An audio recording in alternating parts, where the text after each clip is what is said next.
Isa pa pagpalang araw na naman mga idol. Welcome again sa ating episode ng Moto Features. At ang motor na ibibida natin ngayon, walang iba kundi si Monarch WM110cc. Gaano ba ito kasulit at kaganda? Alamin natin yung sa video. Welcome to Haji Moto Vlogs. Let's go. Sa likod ng visor, may tanalang boses. Bawat salita parang kalabit ng throttle. Hindi lang specs, pati kwento ng makina. Haji ang pangalan to, ang sandata. Haji Moto Vlogs, Revenge Paraiso. Sumisigaw ang makina sa bawat video. Haji Moto Vlogs, tunay na sundalo ng kalsada. Good morning mga idol. So dito tayo ngayon sa Santa Cruz, Zambales, Skygo. Shoutout nga to ala bossing. Ayan, mga bossing natin yan. Alright.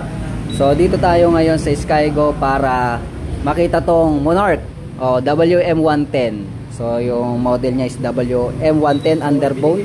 So malaki, malapad to mga idol, no? So update lang natin to mga idol para sa mga naghahanap ng Underbone 110cc. Unahin natin dito sa kanyang unahan is LED po ang gamit.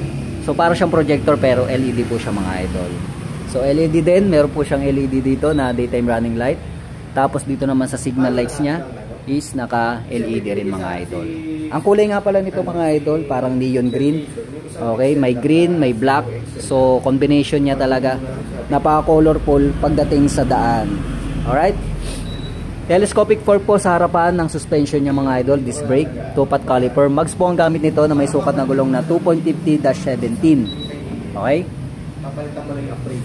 Habang dito naman sa likod mga idol, napaka-sporty ang tignan niya.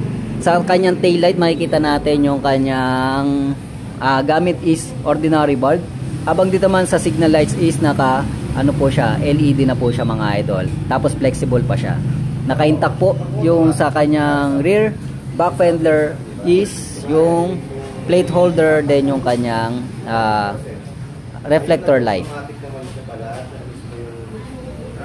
Dito naman sa gilid natin mga idol, makikita natin yung kanyang mga decals, napakaganda. Yan. At napaka-kintad ng kanyang kulay, no? Safe na safe sa daan. So dito naman mga idol, makikita natin yung muffler niya na may cover na plastic. Color combination niya, gray and black. Tapos ito yung kanyang brake lever or brake pedal, sorry. Then ito yung kanyang kickstarter. Right? Suspension nga pala nito sa likod is naka dual shock absorber. Mags po ang gamit nito. Drum brake para sa braking system. Tapos ang sukat ng gulong 2.75/17. Tapos tube type pa lamang siya. Ganoon din sa unahan. Tapos ang hatak nito ay chain drive ang gamit nito na merong sukat na 3070. Okay, na sprocket. 428 po siya. Dito naman yung kanyang pillion footrest, napakaganda. Okay? Then ito yung kanyang shifter. Okay? So meron siyang apat na pagpipilian na shifting. Okay? Sa taas naman naka-manual speedometer po siya mga idol. May detail po siya ng mga indicator na 1, 2, 3 or gear shifter. Tapos may mga neutral, turn lights, no, indicator. May fuel gauge din po siya mga idol, no. Tapos ayan, manual speedometer po siya. Buttons niya, high and low, turn lights, busina. Tapos on and off ng headlight, then electric starter button. Tapos ito naman yung kanyang throttle control with brake lever sa unahan at ito naman yung hand grip with choke lever. Tapos ito ay isang automatic transmission or semi-automatic transmission, meaning cambio saka throttle lang.